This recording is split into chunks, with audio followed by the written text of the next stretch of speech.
Hi, good evening, children. Myself, Sogata Roy. Uh, till now, I have never met you people. Okay, so I am new for you, and you people are new for me. So I'll just give you a small introduction. Later on, we will meet definitely. I'll be teaching you history and civics for this particular academic year. So I don't want to waste time today. Definitely, we'll have one good introduction session when I'll come down to this campus. Okay, so straight away, let's begin the lesson. We are going to start the lesson, that is nationalism in India. Okay, so before start the lesson, I just wanted to tell you that I hope if I am not wrong, you have already read the lesson nationalism in Europe. So you know the meaning of the term, okay, of this particular term, that is nationalism. Okay, so what is nationalism? If you people have read about this, I hope you know that nationalism is nothing but it is the sense of love, you can say pride, you can say honor or respect towards your own nation. And in Hindi we call it as what? Deshbhakti. So again I will repeat, nationalism, what it is? It is a feeling of love and pride for your own country when you feel that our country is the best. Okay, so that is called as nationalism. But the lesson which we are going to read, it is nationalism in India. Okay, so before start the lesson, I'll try to give you a rough idea that what are the things we are going to read in this particular lesson. We will try to cover the following things. You can see on the screen of your mobile, that first thing which we are going to read, that is how the sense of nationalism came in the mind of Indian people. Then we'll go on to the next topic, that is different movements that took place to fight against the British colonial rule, very important. And at last we'll read about a sense of collective belongingness. Definitely we will cover these three important aspects. Okay, so let's begin with the first aspect, that is how the sense of nationalism came into the mind of the people of India. Very important, you need to understand this very clearly, then only you can understand the later things. Okay, what happened? If you want to understand this, you need to recollect your memory. You have learned long back ago that India was ruled by British government. Okay, British had established their own colonies over here, and as they established their own colonies, they had their colonial rule over India. And when they started this colonial rule, they started to rule India for their own interest. Means they had some different aim. To fulfill those aim, they started to rule India in their to profit themselves. Okay, they never thought for the Indian people. So as a result, when they started to think for themselves, okay, and as they never bother for the welfare of the people of India, so people are different. Definitely people are not happy or not satisfied with this. So people, what they started anti-colonial movements. Okay, so what you need to understand here, that anti-colonial movements and nationalism, these are the two things which are closely connected to each other. The moment you have the feelings of nationalism, when you feel that your country is getting exploited, when you feel that the people of India are exploited, okay, someone is torturing, someone is misusing or misbehaving, obviously you will try to protect yourself, you will try to protect your own country. And when they got this feeling, okay, what they started anti-colonial movements. So these are the two things which are very closely related to each other. Clear? And when these people got this feeling, they started anti-colonial movement. So many movement taken place at different point of time. So the next thing we'll read that which are the movements that took place in India. Okay, because of when people got this feeling. So the story started in this way. You never feel that history is very boring. History is never a boring subject. Okay, if you just remember it as a story, it is very interesting. History is everywhere. Your own life has your own history. Okay, everything has history. Everywhere history is present. Okay, so how the story begins? It was all about World War One. Okay, now you can tell that, sir, you told that we are going to read the lesson nationalism in India, but you are telling that World War One. Yeah, definitely World War One, somehow it is connected, because at that particular time when World War One was going on, in that particular war, Britain had participated. Okay, as a result, it had an adverse effect on India, on Indian people. Here you please note, you may get a question that what were the impact of World War One on in India. Okay, so I will try to cover all the points, that what are the effects it had. First thing, as British army who participated in World War One, and you know, during a war we need armies to fight. Okay, soldiers, we need soldiers, we need different types of weapons, and to do all these, what we required? We required huge amount of money. Okay, so when the defense expenditure of British army was increased, what they started to do? They required a source of money to compensate that. Okay, so what they have done, the British government started to impose huge amount of tax on India, on Indian people. They introduced income tax and different types of tax they started to collect from the people, because they required huge amount of money to support their soldiers who were fighting in World War One. Okay, so it had one effect on India. Second way, okay, it had one another effect, that during the war years, when war was going on, during that particular period of time in India, the price of daily commodities, it started to increase. And when the price of daily commodities will increase, people have to work hard, because you have to work hard, then you can earn more amount of money and you can buy whatever you need to lead your day-to-day life. So it result for the hardship of common people. Next thing, as they required an increasing number of soldiers who can fight for them in World War One, they started to recruit soldiers from the village areas, but people are never ready to join, so forced recruitment started in the rural areas of India. And at that time, one another misfortune we had, that we had crop failure because of some natural calamities in different parts of India. Crop failure means what?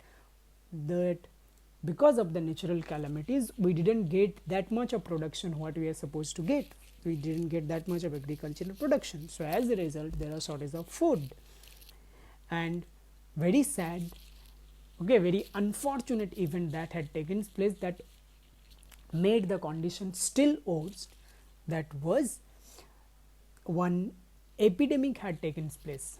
Okay, nearly 12 to 13 million people died because of the epidemic and shortage of food, or we can tell it as famine. So the price of daily commodities increase, people are forced to work as soldiers. Okay, there is shortage of food, people died because of epidemic. Okay, so everything was in chaos. Okay, the situation was not at all suitable to lead a good life. Clear? So people are literally frustrated. So at that moment, people are just only hoping that, they are expecting that maybe when the war is going to end, after that everything will be fine. But what happened? Nothing happened the way people thought. Okay, nothing changed. And at that moment, when nothing has changed, what happened? Then one person came into the scenario. Who was that? He was none other than our dearest Bapu, or Mahatma Gandhi, or M.K. Gandhi, Mohandas Karamchand Gandhi. When M.K. Gandhi came to this scenario, he just gave a new direction to the people, okay, to come out from this situation, okay, and he inspired the people to fight in one innovative way, in different way, for their rights. Okay, so what Gandhiji has done, what new things he had done, how he inspired the people, that we are going to read. As you know, very popularly, he had said that in a gentle way you can shake the world. Okay, if you want to change the world, if you want to influence the world, it is not compulsory that you have to uh, do a bomb blast, or you have to become a terrorist and you have to kill so many people. Okay, there is always the best way to influence someone is the way of politeness, is the in a good way you can do everything. Okay, that is the message he tried to give. Okay, you never become to be destructive to influence others. Okay, it the moment you are destructive, you can only destroy, you cannot form anything, you cannot achieve anything. Okay, this was his message. So Gandhiji introduced the idea of satyagraha, something called as satyagraha. What is satyagraha? Satyagraha was nothing, in very simple language if you try to explain this, it is all about that the non-violent action. Okay, but literally if you explain this particular term, it is all about that fight for the truth. Okay, where you have the interest towards the truth. Okay, in other word, Gandhiji gave us the idea that if you want to fight for the truth, you can never become violent. You have to always pursue the path of non-violence.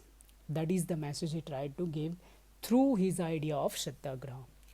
Okay, on the screen of your mobile I had given a small paragraph about this particular term. You can have a look and you can write down this. So Gandhiji came to India in the year 1915. You can ask, where was he? Okay, he was in South Africa, where he was also performing this satyagraha movement. Okay, because in South Africa there was another issue, that of racism. Okay, so he fought there. Okay, and he got success there also. So when he came to India and he saw that in his own country people are suffering, so here also he tried to imply the same idea. Okay, so at that moment, what happened when Gandhiji came? Okay, and he tried to influence the people through his ideas of satyagraha, and he tried to launch different types of movement. Okay, so as I told you that we will read about different movements that had taken place. We will basically read about three different satyagraha movement here. The first one is, it is called a Champaran Satyagraha in the year 1916 that took place. So please try to remember, in the year 1915 he came to India. Okay, and in next year 1916 in Champaran, at Champaran in Bihar, what happened? There he fought for the sake of the farmers. Okay, why he fought? The issue was there, the farmers in Champaran district of Bihar, they were forced to cultivate one cash crop that was called as indigo. Indigo was one kind of dye. So the British government had forced the Indian cultivators, Indian farmers, to cultivate in their own land this cash crop. But in India, basically farmers were confined to cultivate the crops for their own consumption purpose. Okay, they never thought about this. Okay, to cultivate something else where they can sell and they can earn huge amount of money, because they basically cultivated the land for their own consumption purpose. Okay, and indigo didn't have a great demand over here, but British had, they wanted this, because before this Germany used to produce one kind of dye which was actually very popular, but unfortunately what happened, Germany participated in the world war. As a result, they are not able to produce that much of dye, and British took this opportunity. They thought that it is a golden opportunity for them to produce something new, and they can sell, they can get a huge amount of profit. So they forced the Indian farmers to do that, but Indian farmers are never ready to do this. Okay, so what happened? Gandhiji came over there, he helped the farmers, he influenced them that you definitely, you have to fight for your rights, but you cannot become violent. You have to take the path of non-violence. So they went for peaceful protest, and ultimately they are able to make the British government agree that they cannot force the Indian farmers to cultivate indigo. So it is all about the Champaran Satyagraha in Bihar. In the next year, in the year 1917, one another Satyagraha movement had taken place, that is Kheda district in Gujarat, that is called as Kheda Satyagraha, where here also he fought for the farmers. What is the issue here? The issue was here, British, as I have already told you, that British started to collect huge amount of tax. Why? This Kheda, this particular region was really one of the best place in India for cultivation. Different types of crops used to get cultivated over here. So British knew this, and they assumed that, yeah, the farmers over here, they are capable of paying huge amount of tax. So as a result, what happened, when they decided to collect huge amount of tax, but the story was little different over there. At that moment, I have already told you that we had crops failure because of some natural calamities. What happened, farmers didn't get that much of agricultural production which they were supposed to get, so they had shortage of money, and over that we had one another problem, that epidemic. Okay, so there are shortage of food, people are dying, so farmers were nowhere in that condition to pay that much of tax which was demanded by the British government. So they are not ready to pay that much amount of tax. So finally, okay, what happened, Gandhiji came over there.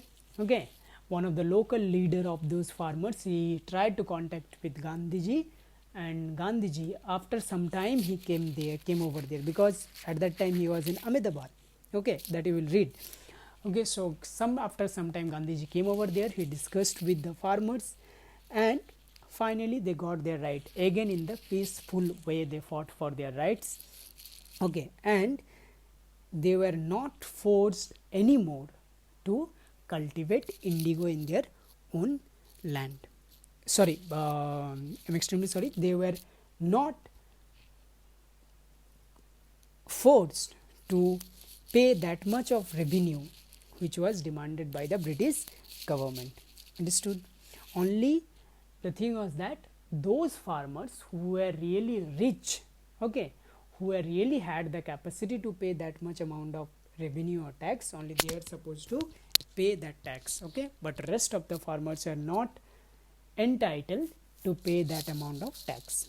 And the third one, okay, that is Ahmedabad Satyagraha, which took place in the year 1918. What happened in the year 1918? Ahmedabad is in Gujarat. What happened? That there, Ahmedabad was a famous trading center. So many cotton mills were there, okay, and so many workers were working there.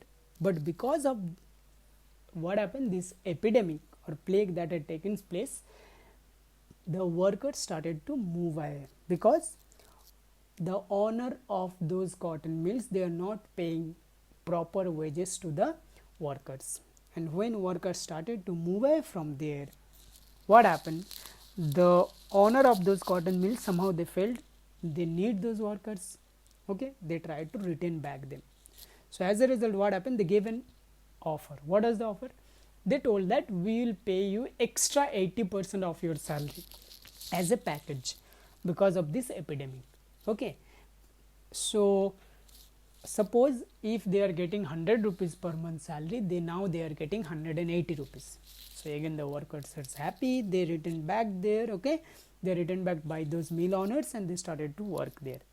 But after some time, when this epidemic started to be okay, little bit okay situation, at that moment what happened, suddenly these mill owners decided not to pay that extra amount, and at that moment again the workers are not satisfied with this. They thought that suddenly if you will not pay that amount, then how can you survive? Okay, so they are not happy with this. They started to, again they went on strike, but again they took the help of Gandhiji. Gandhiji discussed with them, and finally there was some negotiation, and British government, okay, or those mill owners, okay, who were actually working in the interest of the British, okay, they decided to give not 80%, 35% extra amount with their salary. Clear? So in this way here also Gandhiji got success. Now with this movement, what happened, Gandhiji day by day started to become very popular, very popular. and with the help of Gandhiji, under his leadership, some other leaders also came up by that time, and it was a matter of worry for the British government. They knew that if this way the popularity of these Indian leaders will increase, it is going to create problem for the British government. So in a hurry, they introduced another new act in India, that is called as Rowlatt Act in the year 1919.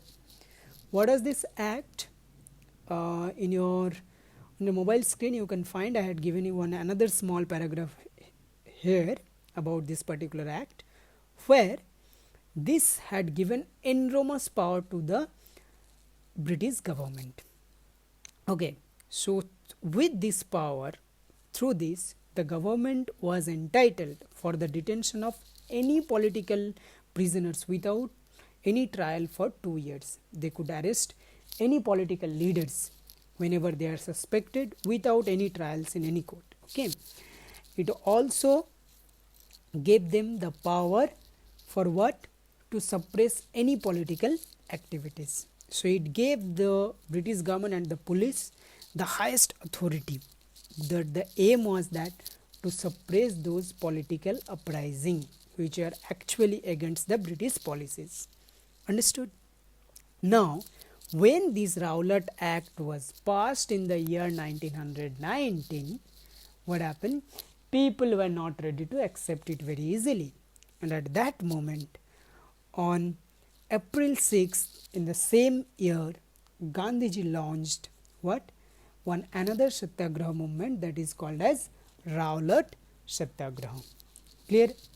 So in the next class we will read about this particular Rowlatt Satyagraha. So I hope till now whatever I have told you people have understood, and if you have any doubt, okay, please post those questions or whatever doubts you have in WhatsApp group. Definitely I will clear your doubts. Okay, but again I will tell, go through this properly, listen to it and read the textbook you have. Again I will tell, it is very important to go through your textbook. Clear? But I have tried to cover the things whichever are there in your textbook, but still if you have any doubts after going through the textbook also, you can ask me. Definitely I will clear your doubts. Okay, so bye, take care, good night.